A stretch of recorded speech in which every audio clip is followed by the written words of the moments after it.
مرحبا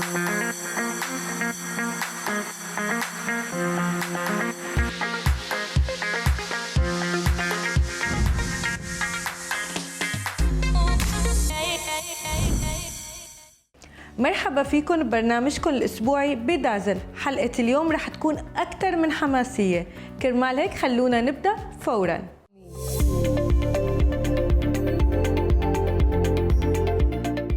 بعد أسبوعين من اليوم دبي رح تفتح أبوابها لواحد من أكبر المعارض الاقتصادية بالعالم. أكيد عرفتوا عن إكسبو 2020، ونحن بالحلقتين الماضيين حاولنا ناخدكم شوي لنعرفكم أكثر من الداخل على هالمعرض، واليوم رح نكفي بهالموضوع، بس رح تكون حلقتنا شوي مختلفة لأنه رح نكون بلقاء حي مع العالم القائمين على هالمعرض. واليوم رح يكون لقائنا مع نائب رئيس الاتصالات بمعرض إكسبو. خلونا نشوف هالروبورتاج مع بعض. Hello Mohammed, welcome to Beidazzled. Thank you for having me. Firstly, thank you so much for taking out the time and coming for this chat with us. Could you tell us what the Expo is all about? So for over 170 years, World Expos have always been about celebrating the innovation in humanity, bringing the world together in trying to find solutions to world challenges. Now this Expo, we promised the world something exceptional and we are on track to deliver that. A participation with a world record participation, more than 190 countries participating. The first time this event is going to come to the region, it is going to be a true celebration of innovation and creativity. The theme right now is connecting minds, creating the future. What was the original idea that went behind it? So it's all about connecting the world together and trying to bring the world together into finding better solutions. Connecting minds and creating the future is our main theme. And under that theme, we have 3 sub-themes, and it's all about connecting sustainability, mobility, and opportunity. And when we speak about sustainability, it's also about connecting our generation to the next generation. It's about connecting us to nature. It's about connecting us to the future of mankind, of us living responsibly. And when we talk about mobility, it's about connecting our ideas, products, linking ourselves, even connecting with outer space, with the mission of outer space. So, and with opportunity, it's all about people coming together and unlocking their potential to make better solutions by working together. So this theme is very important for us, and we thought that it would be great to have, and a theme that today is more important than ever before. You seem very enthusiastic about the 3 districts: mobility, opportunity, and sustainability. Among these 3, which one is your most favorite and why? It's very hard to pick favorites, but amongst these different districts, I think each will have its unique journey, and the surprises from the different pavilions, their programs, is going to be something that the visitors are going to come and experience. Amazing. We ask each and every visitor to visit our website and to hopefully get a grasp, an example of a day in Expo, what it will look like, and the different amount of programs and events that are set to happen once we launch in October. Okay, I'm going to make this a little more harder for you. Yes. If you had to tell in one sentence to all of us, your viewers, the entire world, what should be the reason for them to come visit the Expo 2020, what would it be? For me, it's about the people. It's about coming and joining and experiencing the world in this spot, in Dubai, more than 190 countries, from diverse backgrounds, from diverse languages, culture, coming together with one purpose, which is innovations and showing the world their greatness in terms of creativity. I think happiness from this small world, once they come together and really start speaking about all of these different solutions to challenges. It's going to be a sight for everyone. That definitely was more than a sentence, but Yes, I'm going I'm to sorry take it. for that. I really liked how you said one spot, one purpose. That really won my heart. Yes. Thank you so much, Mohammed. Thank It you, was Zohar. lovely having this chat with you, and we hope to see you soon. Thank you. Thank you very much. Thank you for having me.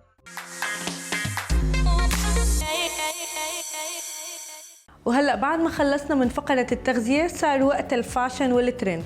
طبعا فصل الخريف صار على الابواب، وهالفصل كتير تريكي لانه منه صيف ومنه شتاء، فكتير من الصبايا بيحتاروا كيف بدهم ينسقوا اطلالاتهم.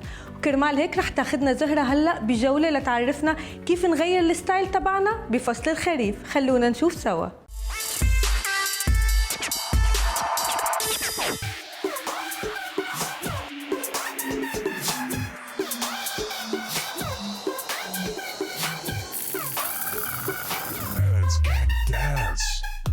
So on Trend in this week, I'm bringing you some useful styling tips that you could use to curate your outfits in a much more fashionable manner. So let's check out the first look. I think everyone would agree that white is your go-to color for every summer look. So for this week's episode, I've picked up an oversized white shirt, which I'm going to show you how you can style in 4 different unique ways. In this very first look, as you can see, I've paired my shirt with a mustard midi skirt. And it's a casual chic look, but to jazz up your look a little bit, you can add statement heels, earrings, and a pair of shades with a pop of color, and you're all set to go.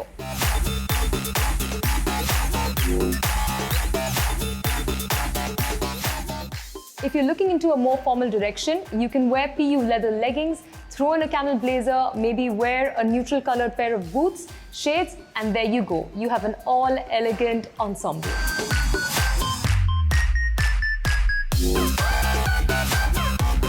If you're looking for something on more semi-casual lines, then I think you should pair your white shirt with a pair of mom jeans. Throw in a statement blazer. As you can see in this look, I'm wearing a graphic blazer, added a pair of black heels, a nice shade of red on the lips, and I'm all set for my night out.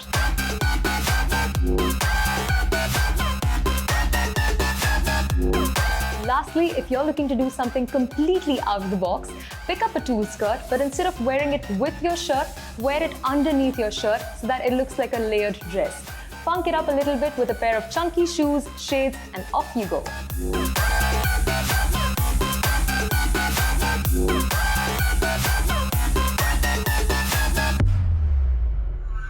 كتير شي رائع انه نعبر عن افكارنا ومشاعرنا من خلال الكلمات، بس الاروع انه بفضل هالكلمات نحصل على الاقامه الذهبيه بالامارات. اليوم رح نكون لقائنا مع رائد الاعمال ومؤلف كتاب 50 سرا من اسرار النجاح السيد راجيف غوبتا. خلونا نشوف هاللقاء مع زهرة.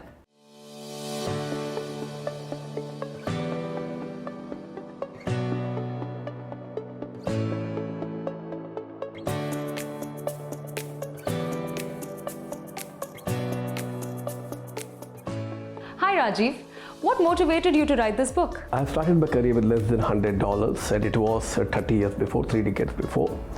And when the technology was not the way it is today, nowadays, but I realized the issues remains by and large still the same. You will see that most of the people, when they come out of universities and schools and they start the business, most of the businesses close down within the next 3 years' time. They can't generally sustain 3 years. Then you see that the only 1% people in the world, they hold 96% of the wealth. You also see that people fail to sustain the success. And it is happening from, not today, from 400 years. So I wanted to ensure that I give back to society by the real life lessons I learned in 30 years. And thanks to COVID, I got enough time to write it, pen down, and give it back. That was the whole idea. That's nice. What, according to you, should entrepreneurs bear in mind when starting off a new venture? Question is very, very important and very strong. Now, what happens is that nowadays when people look forward to starting the business, they generally start business because of multiple reasons, like I have done enough of 9 to 5 kind of jobs. I'm not able to save enough in my life. Or most people feel that someone else got immediate success because of an idea. they are more concerned about their comfort in journal rather than looking forward to what exactly is the pain area or a problem area in the society or the world around them. When a person changes the focus from his or her comfort to solving an existing or a burning problem across the society or world, you end up into a much better platform to give it back to society. I would say changing perception will change the whole idea about it. Yeah. And what motivational tips would you give to these entrepreneurs? I think the first one is think big, because it all depends on our goal, our purpose. Bigger the goal, bigger the purpose, bigger the motivation always will be. Because that motivation always pushes you to achieve something even if it is hard time. Second, I would say is creativity is as important as knowledge. Because most people, they believe on the experiences they have. The experiences of past will only give you knowledge to solve the current problem. But the creativity will help you to solve the upcoming, recurring or future problems. The third one I would say is the failure. Most people are so afraid of failure that they don't even think of success in a very bigger way. Most of the people, they always face more failure than success, but they never give up. And we are always 10% outcome of what happens to us and 90% outcome of how we react to situations. So I would say never give up and keep it going all the way.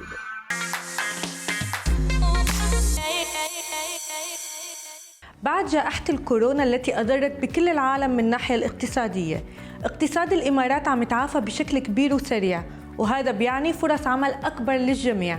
كرمال هيك هلأ صار وقت شين وبيتر مع النصيحة المهنية. It's career tip time. And today we're talking about bosses. The average employee has more than 15 bosses in their career. And so the chances are during your career, you're going to be working for a bad boss. And so today we're going to talk about how to manage that situation if you are working for a bad boss. One of the key things you can do is get influence beyond the pay grade of your boss. So one tactic is ask a board member to be your mentor. Once you have that board level relationship, it will cause your boss to think twice. Another thing you can do is volunteer in all the charity groups that your organization is involved in. If they're doing a cancer walk, generally that charity will be chaired by a very senior person in the organization. And again, that will allow you to build relationships beyond your department into other areas of the business. The third thing that you can do is start to create cross-functional opportunities, maybe co-branding opportunities even with another company, or projects that include different departments such as sales, marketing, manufacturing, supply chain, to create a ripple effect so people get to know who you are and what you're doing in the business. And the final piece that you want to look at is keep your eyes open for opportunities in other departments, so perhaps you might be able to make a lateral move across the organization. And those are a few good tactics you can use. So they can help you manage around your boss. But it's also important that you manage your relationship with the boss that you have. So the first element here is to make sure that you're crystal clear on what you are responsible for delivering. Your key performance indicators, your accountabilities, your responsibilities. It's important to agree that upfront with your boss, and equally important to document that so that if there's any misunderstanding, you won't be blamed for something that goes wrong. The second element is to make sure that you have regular one-on-one meetings with your boss. Often when someone's working for a bad boss, they don't feel comfortable having these regular one-on-ones and they try and delay them or skip them. That's a real mistake. A structured one-on-one, often every week, allows you to update your boss on what's going on and also allows you to get the key information that you need directly from them. So that even if you're working for a bad boss, you're able to have a constructive relationship, you can work together, you can continue to learn, and ideally thrive and move on to the next step in your career. This is Shane and Pete wishing all your dreams come true. بعد ما خلصنا فقرة النصيحة المهنية، صار وقت هلأ النصيحة الترفيهية، وأكيد رح نكون مع سنتوش. Today we're going to talk about Ranjit M. Tiwari's Bell Bottom that hit theaters recently. For those that compare Bell Bottom with films like Baby, they are very diverse. Baby was a very intelligent thriller and Bell Bottom is as commercial as it gets. Bell Bottom का जो premise है is actually based on the 1984 hijacking when the plane landed in Dubai. Yes, Dubai is featured as it was during 1984. A huge round of applause to producers Varshu and Jackie Bagnani for not going down the downtrodden path, for picking up a story of a hijacking incident that has never been told before, and also to dare to release the film in cinemas जबकि महाराष्ट्र जो उनकी सबसे बड़ी market है अभी तक cinemas बंद हैं. The film stars Akshay Kumar, Vani Kapoor, Huma Qureshi and a whole lot of other actors. But let's start with Akshay Kumar, the hero of our film. This is a showreel of Akshay Kumar being Akshay Kumar himself at his commercial best, going by the secret agent named Bell Bottom. We have 007s and we have Bonds and Bell Bottom अजीब सा नाम है, but ठीक है, producers को अच्छा लगा Bell Bottom, पहना भी दिया और नाम भी रख दिया. The biggest surprise of this film is Lara Datta playing Indira Gandhi. जब इसके प्रोमोज रिलीज हुए थे, not a single person could guess कि अरे वाह ये तो लारा दत्ता है. They all focused on Indira Gandhi. So a huge round of applause for the makeup artist who has done a commendable job. The background score by Daniel M. George is fantastic. It leads the mood of the film and it's a high-speed thriller, a edge-of-the-seat thriller, and the background score does complete justice to it. In 2 hours 10 minutes की film में इतना कुछ packed है that you will not have time to breathe. You miss something and then you will wonder अरे अब क्या हुआ था. Dolly Ahluwalia plays Akshay Kumar's mother. The camaraderie between the mother and the son is fantastic. Mamik plays Akshay Kumar's elder brother who appears in a cameo and is decent in his role. UAE वासियों के लिए थोड़ा अजीब लगेगा कि हयात Regency को Hilton बताया गया है, but these are cinematic liberties. What is important is that the writers and the director and the producer have taken the risk of portraying something which has never been shown before. So first of all, hats off to them, literally. Now let's talk about an OTT release of the same week that was The Empire. Coincidentally, Bell Bottom and The Empire have the same co-producer Nikhil Advani. The Empire की trailer देखने के बाद one must have easily compared it to Game of Thrones. This is not a Game of Thrones, but it is definitely a sincere attempt at Indian OTT. Based on Alex Rutherford's Empire of the Mughal Raiders of the North, the series chronicles Babur's life as a 14-year-old boy to an adult and his war with Shaibani Khan, played by Dino Moria. The series is supported ably by Shabana Azmi playing Ehsan Daulat or Nani Jan, and also Drashti Dami who plays Khanzada, but it is Kunal Kapoor who has the biggest responsibility of carrying Babur on his strong, broad shoulder. The Empire is 8 episodes too long with a song and dance sequences time and again, but it is the grandeur of the sets, the Empire, which aces every other department. हाँ, but VFX में अगर थोड़ा ध्यान देते तो कितना अच्छा होता. I think this is where the Indian entertainment space needs to come forward a long way. तो आप चाहे The Empire देखिए या Bell Bottom देखिए सिनेमाज में, जब घर में आएगा तो OTT पे भी देख लीजिएगा. Until next week, this is Santosh signing off. Watch me if you can. وهيك بتكون خلصت حلقتنا لهالأسبوع، بس موعدنا بيتجدد الأسبوع القادم بحلقة جديدة. كونوا كتار.